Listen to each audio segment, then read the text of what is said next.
오늘은 30년 여의도 생활을 마치고 지금 서촌에서 개인 투자자로 살고 계시다고 하십니다.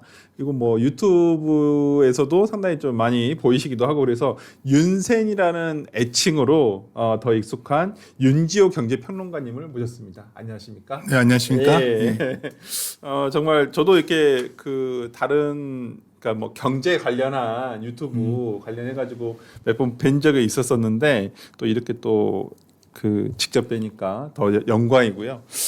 오늘 뭐 그냥 뭐 해주시고 싶은 말씀이나 저는 문외한이라서 한번 제가 이렇게 여쭤보고 우리 또 청취자 우리 구독자들이 시청자들이 어떤 궁금해하는 내용이라든지 이런 것들을 제가 대신 한번 여쭤보도록 하겠습니다. 그래서 질문을 주셔야 되겠다. 그러니까요. 예. 뭐 아니 근데 진짜 오늘 좀 오늘 진짜 오전 장이 네. 난리도 아니었더라고요. 뭐 요즘 뭐 계속 뭐 사이드카가 매도든 매수든 뭐 사이드카 걸리는 게 거의 뭐 일상 다반사가 돼 버렸는데 네. 그 와중에 또 오늘도 지금 10% 정도 빠져서 지금 6천선이 지금 위태위태 하고 있는 상황이거든요. 오늘이라 이제 어제도 약간 좀 하락장이요. 어저께는 약간 보합세였습니다만은 지금 오늘의 이런 하락장의 원인부터 한번 짚어주시면. 우리가 뭐 인과관계가 궁금하죠. 네. 뭐 하락이 오면 우리가 뒤이어서 뭐 기자님들도 원인을 찾고, 그렇죠. 저희들 여의도에 있던 분들도 이래서 빠졌다 네, 여러 가지 네, 얘기를 네. 하지만 네. 사실 그게 한 가지 이유만은 아니겠죠. 그렇죠. 그리고 더 중요한 거는 네. 주가라는 게 뭐 지금부터 바로 이전까지는 설명이 가능하지만 네. 중요한 건 우리가 투자라는 거는 미래의 것을 땡겨오는 과정이잖아요. 맞습니다. 우리가 지금 여기서 고민돼야 되는 건 미래에 어떤 문제 때문에 지금 시장이 이르느냐 이걸 먼저 질문을 하는 게 적절할 것 같아요. 맞습니다. 그리고 누가 뭐래도 전 세계 경제가 지금 돈이 되는 곳이 내 투자들을 하고 있죠. 주식시장은 네. 어떻게 보면 미래에 투자가 모이는 곳에 네. 바로미터가 되는 곳인데 맞습니다. 뭐 AI 투자 사이클이 그 가장 중요한 흐름 아닐까요? 전 세계가 다 투자를 하고 있고 한국은 어쩌면 지난 운도 좋게도 우리가 네. 그런 산업을 갖고 있었기 때문에 네. 가장 그 핵심적인 기업을 가진 국가이고 네. 그러다 보니까 한국의 기업들이 세계 시총 상위에 오를 정도로 그렇죠. 굉장히 좋은 상황이죠. 네. 여기서 시장이 이제 이런 고민을 하는 거죠. 이게 좋으니까 너도 나도 뭐 장사 된다고 하면 너도 나도 투자를 더 하잖아요. 그렇죠. 그래서 많은 하이퍼스케일러 대표적인 그런 네. 기업들이 네. 그래 내가 이제 이 소위 AI 산업에 뭔가 주도권을 잡아야겠어. 투자를 많이 하는데 네. 그 투자의 중심축에 있는 것 중에 하나가 바로 데이터 센터라는 겁니다. 데이터 센터. 그렇죠. 네. 거기에 반도체가 많이 들어가다 보니까 그렇죠.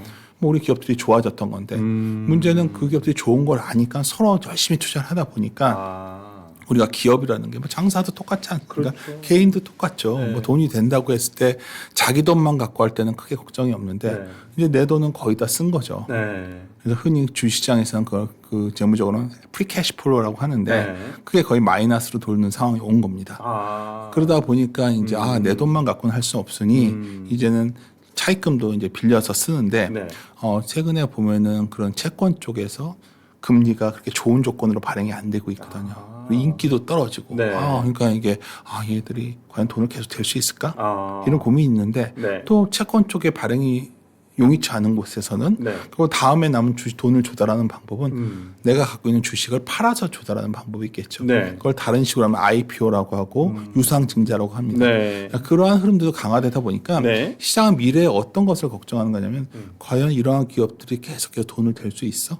계속 투자하고 있겠다는데 네.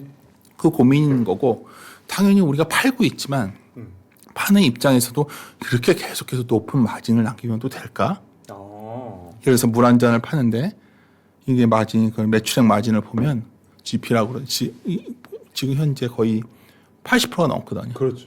그렇게 많아요. 예, 많이 높은 거 아닐까요? 네네. 그래서 이거를 좀 낮춰 약간은 완만하게 좀 더 길게 또 돈을 벌어야겠다 이런 생각을 당연히 회사채에서 할 수 있죠. 그렇죠. 그게 이제 SK 하이닉스에서 최태원 회장께서도 말씀했던 그런 부분인데 그러다가 이익 증가를 좀 꺾이는 거 아니야? 이런 고민도 있고 이게 기본적으로 기업의 가치를 결정하는 펀더멘탈한 흐름에서는 이러한 우려가 좀 있었는데 네. 국내적으로 보면 또 지난 한 몇 개월간 우리 투자자분들께서 너무 지나치게 흥분해 있었죠. 왜냐하면 기업들이 좋아지는 걸 알고 또 네. 우리 뭐 여러 군데서 다 좋다고 하니까 너무 무리해서 투자를 한 거죠. 그러니까 투자할 때 흔히 지표 중에 ROE라는 지표가 있거든요. ROE. 뭐 네이버에 치시면 나오거든요. ROE, ROA 이런 개념이 있는데 우리가 중요한 게 ROE라는 거가 굉장히 자본에 대한 효율성이 수익성이 좋다고 할 때 쓰는 지표예요. 기업들도 ROE만 높으면 무조건 좋은 줄 알지만 사실 ROE가 높았을 때도 문제되는 기업들이 있어요. 왜냐하면 지나치게 레버리지가 크면 올라가거든요.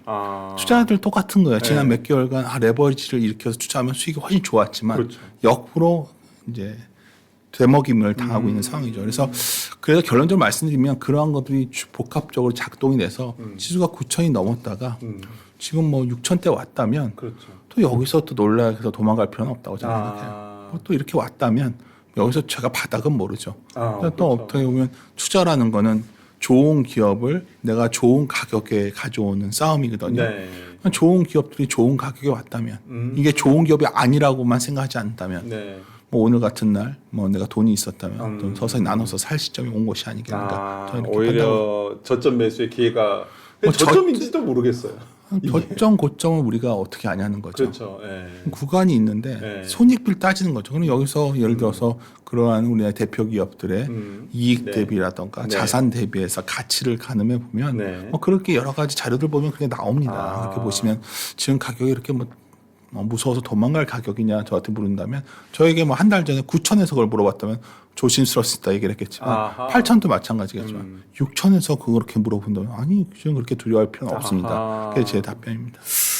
일단 물리신 분들이 많은데 이게 8, 9천에 들어가신 분들도 꽤 계시거든요. 그렇죠. 그렇기 때문에 지금 너무 이렇게 두려움에 또 뭐 매도를 할 필요는 없다. 그러니까 그분들은 또 다른 선택을 해야겠죠. 그러니까 제가 할 수 있는 건 내가 그 한 명 한 명이 제가 아니지 않습니까? 그렇죠. 제가 그 한 분 한 분의 개인적인 자산 상황에 따라 제가 말씀드릴 수 있는 건 없고 맞죠. 전체 시장을 놓고 봤을 때 지금 가격이 그럼 그게 두려워할 가격이냐고 그러면 지금 가격은 그렇지 않다. 그렇지 않다.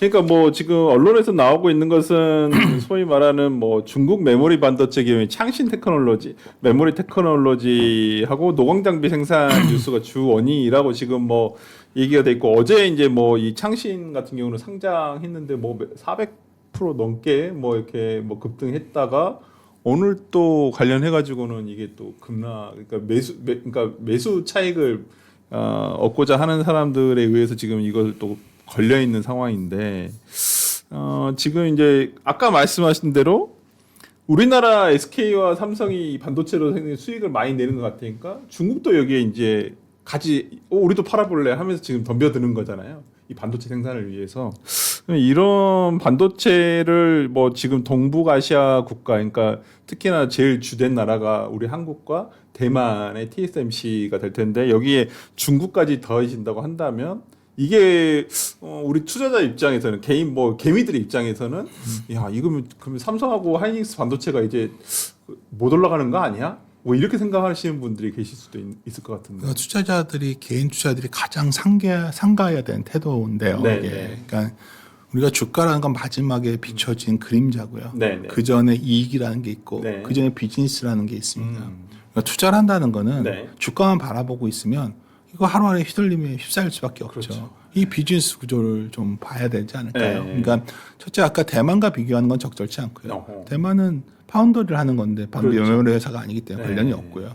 미국의 반도체 회사와 우리 회사와 있겠죠. 근데 여기서 이제 우리가 첫 번째 일정 부분 근거는 있어요. 왜냐하면 중국이 가진 강점 중에 하나는 범용을 먼저 먹고 나머지 소위 위의 땅까지 다 잠식해 갔거든요. 그런 산업이 대표적인 게 뭐가 있을까요? 우리 2차 전지 같은 경우에도 중국이 과연 쫓아올 수 있을까? 하지만 다 쫓아왔었고. 맞아요. 더 이전에는 디스플레이 산업이 있었죠. 그렇죠. 뭐 우리나라 디스플레이는 다 중국으로 넘어간 거 아닐까요? 조선도 그랬고. 그러니까 중국이 범용을 먹고 나면 반드시 위까지 다 잠식했다. 그러한 것은 일정 부분 맞는데 그럼 반도체도 그렇게 될까? 이제 고민이 커지죠. 그래서 굉장히 노력을 하고 있지만 또 중국은 사회주의 국가이기 때문에 국가적으로 굉장히 더 유리한 자본 비용에 있어서는 굉장히 유리하죠. 그렇죠. 자본주의 기업들은 실적이 안 좋으면 망할 수도 있는데 여기는 뭐 관련이 없거든요. 근데 여기서 이제 오늘 같은 경우에 뭐 노광 장비 아까 이제 사장님께 그 말씀하셔가지고 제가 아주 비즈니스 모델을 말씀드린 거예요. 근데 다른 얘기예요. 사실 새로운 얘기도 아니었고 그것 때문에 무너졌다 말한다면 정말 이걸 잘 이해 못하고 계신 질문이 될 확률이 높고 EUV 장비라는 건 기본적으로 아직까지 중국과 막혀 있는 상황이고 중국이 노력을 하고 있지만 좀 높은 수준의 반도체 기술을 쫓아오기에는 상당한 시간이 필요해 보입니다. 그러니까 격차는 좀 있다. 그렇죠. 그래서 이제 저는 뭐 이 문제 때문에 빠졌다기보다 뭐 어쨌든 영향은 좀 있겠지만 네.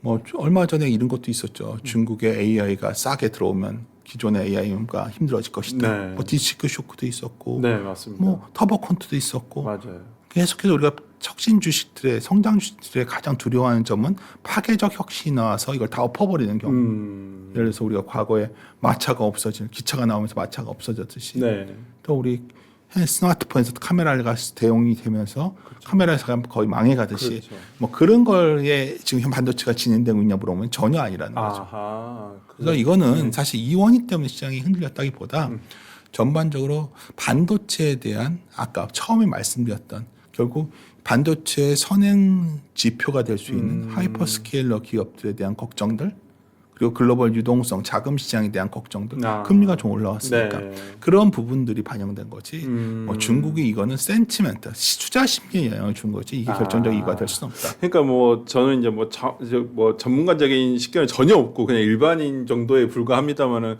지금 센터장님의 말씀을 들어보면 기본적으로 지금 뭐 우리 두 개 회사 삼성과 뭐 SK를 예로 들면 이렇게 펀더먼털 자체가 뭐 이렇게 문제가 있다거나 이런 문제는 전혀 아니다라는 거겠죠. 근데 우리가 항상 펀더멘탈이라는 네. 게 좋아도 좋아지는 속도가 멈춰지면 주가는 안 좋아져요.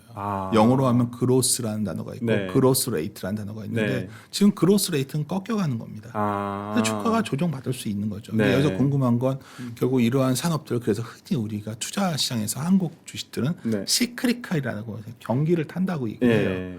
근데 과거는 경기가 한번 반도체가 안 좋아지면 적잘 받다가 그렇죠. 흑잘 받다가 네. 뭐 이런 상황이었다면 네. 이번에 경기 시크리칼은 좀 장기적으로 좀 슬로우해지겠지만 다시 돌아왔으면 지금은 당장은 물량은 안 늘지만 반도체 가격이 올라가서 기업이 좋았다면 다음 사이클은 Q도 늘면서 P도 늘어나는 그러한 국민이 올 수도 있는 거 아니겠어요? 그러니까 그렇게 가기 위해서의 전행 조건이 뭐냐면 반도체 가격이 현물 시장에서 거래되는 것보다 LTA라고 해서 장기 계약을 맺어서 거래가 되면 좋겠다. 우리 희망사항이었죠. 우리가 항상 TSMC 같은 회사를 보면 부러웠던 점이 저기는 굉장히 이익의 재평가를 받는데 왜 한국은 못 받을까? 실적이 왔다 갔다 하니까 우리가 평가를 못 받았는데 이것을 현재 과거에 소위 장기 계약이 기껏해야 6개월 정도였는데 이제는 뭐 5년짜리 계약을 맺고 있는 상황이라면 뭐 지금 당장 그래서 무조건 들고 가시라 이런 말은 못 드리지만 뭐 이 정도 가격이 빠져서 다들 이제 반도체가 끝났다고 얘기를 한다면 더 좋은 기회가 온 거겠죠. 투자라는 게 많은 분들이 뭐 피터 린치가 했던 말 있지 않습니까? 칵테일 파티 가서 주식 얘기들만 하고 있을 때는 나에게 추천 권할 때 주식하지 말라는 거죠. 얼마 전에 그러하지 않았나요? 하지만 서로 주식을 떠나야겠다는 말들이 늘어나는 시점이 온다면 그때는 힘들겠지만 좀 소음이 거치고 나면 어쩌면 그때가 우리가 좋은 주식을 좋은 가격에 가져올 수 있는 기회가 되는 경우가 많죠. 반도체에 대해서 펀드메탈이 이상한이 있냐 없냐 물어보셨는데 그러한 흐름에서 본다면 반도체는 많이 쓸릴 겁니다. 앞으로도. 왜냐하면 앞으로 다 그쪽 투자하고 있기 때문에. 그렇죠. 그걸 보는 거죠. 우리가 반도체 기업이 올해 실적은 다음 분기는 얼마고 그 다음 분기는 얼마고 그건 따라오는 것뿐이에요. 이 비즈니스 모델이 유효한가에 대한 질문을 던져야 되는데 그런 게 펀더멘탈로 저에게 질문한다면 저는 현재도 펀더멘탈은 매우 양호하다 이렇게 말씀드릴 수 있는 거죠. 그러니까 다른 슈카 같은 프로그램에서 이렇게 말씀하신 게 있더라고요. 코스피가 연간 고점, 그러니까 우리가 9,300포인트 정도 이렇게 이 포인트를 돌파하기는 좀 어려운 상황 아니냐 이렇게 말씀을 하셨다고 저는 듣지 못했는데 여기 써져 있는데 아니 뭐 거기서만 얘기한 건 아니고요. 그러니까 올해 고점은 나왔다 본 거죠. 올해 뭐 이게 고점이 영원한 고점이라는 얘기는 아니에요. 맞습니다. 근데 말하겠지 9천 이때만 하더라도 8, 9천에 모든 사람들은 다 12,000 간다고 얘기할 때였어요. 그때는 상당히 부담스러운 가격이었죠. 예를 들어서 밸류에이션을 좀 비교해 본다면 ROE라는 게 있습니다. ROE와 PBR은 매칭돼서 비교를 해야 되는데 현재 기대되는 ROE 수준에 비교하면 적절한 PBR이 한 좀 보수적으로 잡아도 한 9,500 정도였거든요. 적절하게 그 정도 왔었다는 거죠. 근데 그때는 적절한 수준이었다면 네. 지금은 6,000대에 왔다면 네. PBR이 한 1.3배, 3배 정도거든요. 네. 그건 또 굉장히 매력적인 가격이 온 거죠. 아. 그러니까 우리가 네. 항상 이제 이런 걸 물어볼 때 이 음. 시점이 고점입니까? 저점입니까? 많은 개인 투자자분들은 점장이나 어떤 점술가를 원하시는 것 같아요. 네. 그러니까 우리는 그 점을 알 수가 없는 거예요. 그렇죠. 예. 줄여야 되는 구간이 있는 거고 아. 정확한 시점은 뭐 9,000에 막 8,500에서 10,000 사이에서는 줄여야 되는 구간이었을 것 같고 네. 반대로 한 6,500서부터 5,500 사이에서는 사야 되는 구간이겠죠. 그럼 제가 여기서 오늘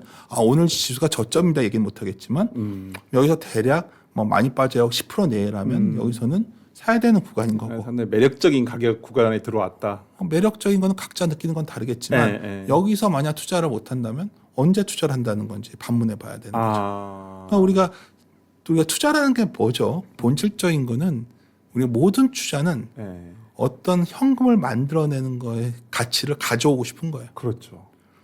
주식에 투자하는 거는 네. 그 기업이 돈을 만들어내는 기업의 지분을 갖고 싶은 거고 맞습니다. 부동산을 사는 거는 내가 올라가는 가치의 일부를 갖고 싶은 거겠죠. 네.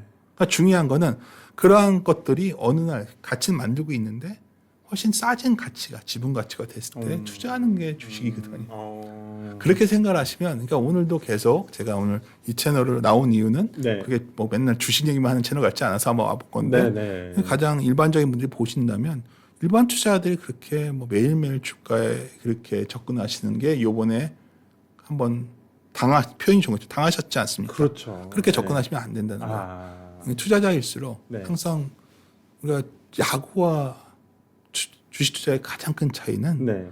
야구는 삼진 아웃이 있고 그렇죠. 포볼이 있는데 그렇죠. 주식 투자는 오랫동안 기다려도 됩니다. 아. 좋아하는 공이 올 때까지. 아. 그게 많은 그루들이 하는 얘기예요. 네네네. 그러니까 좋아하는 공이 언제냐?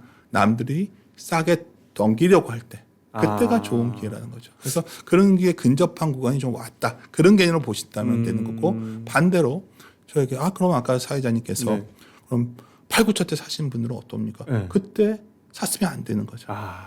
그때는 오히려 복귀를 한번 해보시면서 네. 많은 분들이 이 기업은 좋은 기업이니까 나는 뭐 10년이고 20년이고 갈 거야. 근데 그런 투자가 생각보다 만만치 않은 이유는 인간은 감정에 어느 정도 좌우되기 때문에. 그렇죠. 그래서 뭐 굉장히 괴롭고 오늘 그런 날이지만 투자자의 시각에서 본다면 또 우리가 한번 또 기회의 영역에 다가서고 있는 거 아니겠는가 이렇게 판단하고 있습니다. 그러네요. 그러니까 그 일부 주식 전문가들은 8월까지 울다가 9월부터 웃을 것이다. 이렇게 전망을 내놓으신 분들도 계시는데 우리 센터장님은 9월 이후가 더 위험하다. 이런 말씀을 하셨다고 합니다.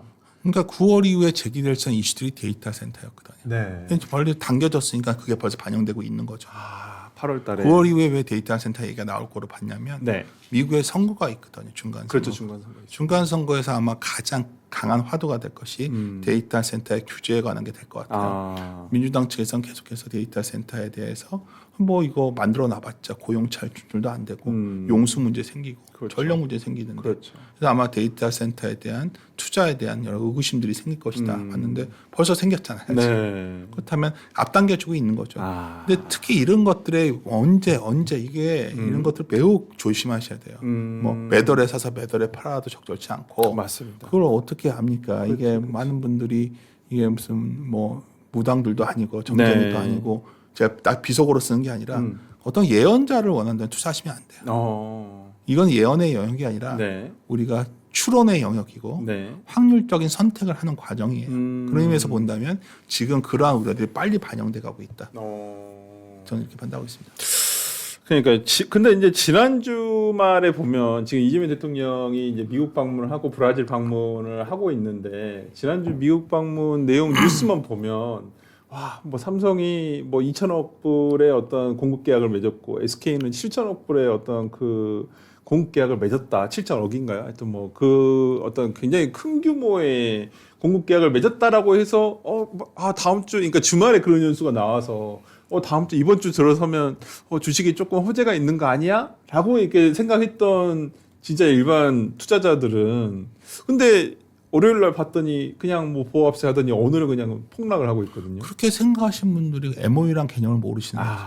MOU 맺은 걸 갖고 왜 그럽니까? 그렇죠. 그러니까 우리가 네. 젠슨왕이 처음 왔을 때 입장을 생각해 보시면 네. 그때 우리가 엔비디아 물건을 못 구해서 안 될 때고 그렇죠. 두 번째 왔을 때는 어떻게든지 엔비디아가 생태계를 만들고 싶은 거예요. 잘 보세요. 아까 말씀드렸지만 반도체를 사주는 이 기업들이 네. 돈을 회수를 해야 될 거 아니에요. 네. 투자를 하게 되면 회수가 중요한 겁니다. 네. 투자를 회수를 못하면 그건 다 정크 코스트가 되는 거예요. 근데 투자를 하려면 이 AI 생태계가 조성돼야 되는데 한국 기업들이 거기 동참해달라. 그래서 우리가 순환 출자라는 게 거기 나오는 겁니다. 네. 엔비디아가 여러 그런 기업들에 출자해주고 자기네 GPU를 사게 해가지고 돈이 돌고 있는데 최근에 문제되는 거는 또 엔비디아가 네가 돈 주고 네가 니네 물건 사게 하는데 네. 한 군데라도 막히면 그냥 터지는 거잖아요. 아, 그렇죠. 그게 두려운 거예요 지금. 아. 그래서 그날도 엔비디아를 만나고 왔을 때 다 그런 구도 속에서 이해하고 계신 분들은 아 언젠가 엔비디아가 이 판을 만들려고 하고 있구나. 예를 들어볼까요? 그날 엔비디아가 그날 발표한 건데 네이버가 네이버. 14조를 네. 투자받는다는데 1기가와트 데이터 센터 하나 만들면 70조 들어요. 아. 14조. 그 네이버의 프리캐시플로가 1년에 얼마죠? 뭐 택도 없는 금액 아니에요. 그렇죠. 거기다가 예를 들어서 그렇게 투자를 해서 돈을 벌면 그 네. 구도는 뭐냐면 코이브의 모델인데 결국은 그 돈을 나눠 먹는 거예요. 예를 들어서 그날 좋은 조건 아니었으니까 물어보신다면 아니 뭐 내러티브는 말이 되지만 우리가 궁금한 가치, 우리가 계속해서 가치를 얻어오는 개념에서 본다면 네. 가치라는 거는 현금을 만들어내는 능력이거든요. 그런 의미에서 큰 의미는 없었죠. 아, 그러니까 아니 근데 뉴스 제목만 보면 네이버에 이제 엔비디아가 직접 투자를 해서 뭐 네이버의 뭐 3대 주주? 뭐 이렇게 뭐 굉장히 그 뭐 4% 정도를 네이버 주식의 4% 정도를 가져가는 어떤 뭐 3대 주주가 됐다. 뭐 이런 식으로 이렇게 뉴스 제목은 나와서 기자분들이 주식을 잘 투자하냐는 거죠. 아. 그러니까 우리가 자꾸 그럼 회계사분들은 어떻게 하냐? 재무제표 뭐죠? 네. 재무제표는 과거에서 오늘까지의 장부를 잘 기록한 게 재무제표예요. 그렇죠. 그럼 과거까지 기록이에요. 물론 투자에 필요하지만 투자자가 원하는 거는 미래에 현금 만들어내는 능력이에요. 그렇죠. 그렇다기보다는 보는 관점이 다른 거겠죠. 아. 기자분들이 지금까지 내용을 잘 정리하지만 이건 정리된 것이지 네. 이것이 어떤 추론을 통해서 네. 어떠한 가치를 영향을 받을까에 대해서는 그 영역은 사실 기자분들의 영역은 아니잖아요. 아. 그래서 뭐 기사를 보고 투자한다는 게 적절한지 좀 잘 모르겠어요. 아, 오히려. 그러니까 저는 그냥 뭐 뉴스만 봤었을 때는 아, 진짜 엔비디아가 네이버에 직접 투자를 하고 그다음에 뭐 피지컬 AI를 하는 데 있어서 그래서 현대와 손을 잡고 뭐 이런 부분에 있어서 야, 이게 어찌 됐든 간에 국내 기업에 있어서 상당히 큰 어떤 뭐 좋은 뉴스구나라는 정도만 생각하고만 좋은 뉴스죠. 근데 엔비디아마저도 엔비디아 매출의 80%가 데이터 센터 매출이에요. 아. 그 데이터 센터 사줘야 될 거 아니야? 계속. 그렇죠. 엔비디아가 무슨 돈으로 사냐는 거예요. 예. 엔비디아가 돈을 투자하는 거예요. 아. 투자한 돈으로 사주는 거예요. 그러네요. 그게 서로 주거니 받거니 내부 거래 아니야, 순환 출자 아니야. 그래서 그 말이 나오는 거예요. 근데 그러네요. 그런 흐름은 맥락에서 뭐냐? 보신다면 이번 정책도 네. 물론 국내적으로 굉장히 장기적 좋은 뉴스죠. 네. 근데 이게 당장 이 기업이 돈을 더 많이 벌고 아. 마치 우리가 신세계에 들어간 것이냐 네. 그렇게 만약 뭐 헤드라인 뉴스는 기자분들은 이렇게 쓸 수 있지만 내 돈이 들어가는 투자자가 그런 생각을 한다는 거는 사실 적절한 생각이 아니겠죠. 그러면 그러니까 투자 전문가, 그러니까 뭐 일반 개미들 말고 진짜 투자 전문가의 시각으로 봤었을 때 이번 미국에서 어떤 대통령의 어떤 방미와 함께 기업인들도 가서 미국의 뭐 젠스랑도 보고 엔비디아 갑자기 샘 올트먼이라든지 이런 사람들과 같이 하면서 뭔가 숫자는 거대한 숫자가 나왔는데 실상 알맹이는 근데 여기서 저는 뭐 사실 제가 이 채널에서 약간 걱정은 했어요. 근데 아니 정치적으로 이렇게 얘기하실 필요는 근데 없어요. 저는 사실 굉장히 자유주의적 성향이 강한 사람이에요. 근데 저는 그런 거 별로 견연치 않는데 투자는 잘하는 거예요. 지금 제일 중요한 건 이 생태계마저 우리가 기회를 놓치면 정말 답이 없다 봐요, 저는. 그런 의미에서 국내적으로 어떤 지역이 됐든 간에 투자를 늘려야 되는 건 맞는 거고요. 또 하나 미국 내에서 어떻게 하는지 하는 건 맞는데 제가 그게 당장의 주가의 호재냐 물어보면 그건 다른 문제라는 거예요. 예를 들어서 그런 데이터 센터의 비용, 아까 제가 네이버 예를 단적으로 드린 건데 그러면 그 자본들을 어떻게 조달할 거냐? 더 조달해야 된다는 얘기를 드린 거예요. 아, 그러니까요. 아까 뭐 말씀하신 대로 데이터 센터 하나 짓는데 70조인데. 그럼요. 14조 뭐 저희가 처음 듣고서 네. 뭐야 장난하는 거야? 아, 그렇죠. 그러니까 그 상태로 그럼 지금 제가 가장 어쩌면 그래도 잘 하고 계신 곳이 네. 하이닉스 같아요. 하이닉스. 최태원 회장께서 굉장히 공격적으로 얘기를 하고 특히 이번에 자신들의 저희 장기 공급 계약하기 네. 그거를 낮춰버렸거든요. 아. 그 업체들을 더 끌고 가겠다는 거죠. 아. 장기는 장기적으로 HBM은 다 100% 장기 계약으로 가겠다. 이런 거는 당장 이게 물건 서로 갖고 싶어해요. 당장 비싸게 팔 수 있어요. 네. 근데 그걸 장기 계약으로 돌리는 거죠. 아. 그렇게 해서라도 이 생태계를 만들고 싶은 거고 아. 그런 차원에서 만약 그 미국에서 이번 회동이 네. 장기적인 어떤 소위 연합체 성격이 우리의 주도가 된다면 매우 좋은 그림인데 네. 그거는 한참 뒤에 투자자 입장에서는 아 그래 우리가 저런 그림이 그려지는 5년 10년 뒤에는 매우 좋아 보이는데 아. 현대차 얼마나 좋아지겠어요. 그러겠죠. 전 세계에서 테슬라 빼고 휴머노이드 로봇을 제대로 하는 곳 중에 거의 몇 안 되는 곳 중에 하나가 네, 그렇죠. 한국의 현대차 그룹 산하에 있는 네. 회사예요. 보스턴 다이내믹스요. 네. 그래서 10년 뒤에 어떤 모습이겠습니까? 그러니까. 그럼 여기서 난 10년 뒤에 현대차를 보고 사놓을 거야. 뭐 이런 건 투자도 가능하겠지만 당장은 현대차가 그것을 창용하기까지 얼마나 난관이 많겠어요. 그렇죠. 네. 그래서 그러한 난관을 어떻게 하면 우리는 주식 투자를 한다는 거는 네. 경기도 보고 이런 걸 보면서 우리가 보다 좋은 기회를 노릴 수밖에 없다. 아. 가장 착각들 하시는 게 네. 난 이 기업을 좋은 기업을 안다면 네. 난 들고 가면 돼. 왜 그게 안 되는지 많은 반문들의 핵심은 중간중간에 있을 엄청난 파고가 우리를 못 견디게 만든다는 거예요. 그래서 우리는 역설적으로 그 우리가 힘들어지는 순간을 기다렸다가 그때 우리가 골라놨던 기업들을 사는 전략. 이게 개인 투자가 그나마 장기적으로 생존할 수 있는 방법이 아닐까 생각합니다. 맞는 말씀이네요. 진짜. 야, 진짜 이거 한 두세 시간 더 듣고 싶은데 시간이 참 없는데 이제 마지막 그러면 마지막 질문을 드려야 될 시간이 와버렸는데요. 진짜 시간 가는 줄 모르고 저도 듣고 있었는데 일단 사이드카가 올해만 67번, 그러니까 서킷 브레이크만 8번이 나왔어요. 그러니까 되게 이번 이 주식의 변동성이 뭐 많은 분들이 지적하듯이 뭐 단일 종목 ETF, 뭐 맞습니다. 레버리지 ETF가 이게 출시가 되면서 이게 뭐 그러니까 수요 그러니까 뭐 이게 좀 유동성에 문제가 생긴 거 아니냐, 이 문제를 어떻게 해결할 것이냐, 이것도 상당히 지금 투자자들 입장에서는 굉장히 조금 예민한 뉴스인데. 예민한 뉴스지만 사실 우리에 대해서 굉장히 이 부분에 대해서 심각하게 생각을 해야 돼요. 왜냐하면 우리가 어떤 상품을 만든 게 잘못됐다고 생각하지는 않습니다. 네. 우리가 이 상품도 뭐 증거금 얼마 올린다고 문제가 아니라 어쩌면 우리 시장에 가장 우리가 시장 경제를 하고 있고 금융 자본주의를 지향, 주식 자본주의를 지향한다면 당연히 옵션 시장에 대해서 굉장히 더 규제를 풀어줘야 되는 거예요. 우리가 과거에 세계 1위의 옵션 시장이었는데 옵션 시장이 요만큼 쪼그라들어 있거든요. 그러니까 모든 파생 상품 서로 연결되어 있는 겁니다. 네. 옵션 시장도 쪼그라들어 있으니까 이게 더 영향이 커지는 거고. 그래서 제가 드리고 싶은 공매도에 대해서도 우리가 전형적인 좀 허용을 해줘야죠. 저도 거기엔 동의합니다. 예, 그러니까 그런 것들에 대해서 우리가 뭐 주식시장의 상한가 폭도 풀어버려야죠. 30% 제한이 그렇죠. 있는 건. 예. 우리가 왜 나라의 경제는 선진국이 됐는데 네. 왜 우리는 아직까지 MSCI 이머징 시장에 있냐는 거죠. 나는 너네 경제는 선진국인데 네. 금융은 아직은 너희들 선진국이 아니야. 그 이유가 뭐냐? 네. 내용을 들어보면 우리를 시장 자체를 안 믿는 거죠. 아. 시장 자체가 뭐 부작용이 있던 없던 네. 풀어놓고 나면 우리가 균형을 찾는 과정을 믿어준다면 네. 그것이 아마도 우리 시장이 될 텐데 이번에 문제도 이미 벌어진 일이고 이것을 무슨 뭐 폐지하고 이런 논의는 적절하지 않고요. 심지어 뭐 이거에 대해서 보상을 해준다 의견은 더더욱 말도 안 되는 거고요. 네, 그렇죠. 중요한 거는 부작용은 생겼고 네. 이거에 대해서 서서히 잊혀져가길 기대해야겠죠. 아. AUM이 줄어들 거예요. 네. 그냥 깨져서 녹고 있거든요. 그렇죠. 근데 그걸 선택한 분들은 굉장히 괴롭겠지만 네. 뭐 시장에서 어떤 선택에 대한 책임은 각자 져야 되는 거잖아요. 맞습니다. 그게 어쩌면 우리가 냉혹한 네. 어떤 금융자본주의 현실이고 네. 어쩌면 우리가 이번에 어떤 부동산 중심에서 금융자본, 주식주의, 주주자본주의로 넘어가는 과정에서의 큰 진통이 아니었을까. 저는 어차피 이미 벌어진 일은 주워 담을 수 없다 이렇게 생각합니다. 참 그러니까요. 참 문제가 있는데 뭐 말씀해 주신 내용들이 저도 상당히 동감하는 부분 많고 마지막으로 짧게 그러면 지금 이 시간 개미 투자자들 분께 한 말씀만 해주시면.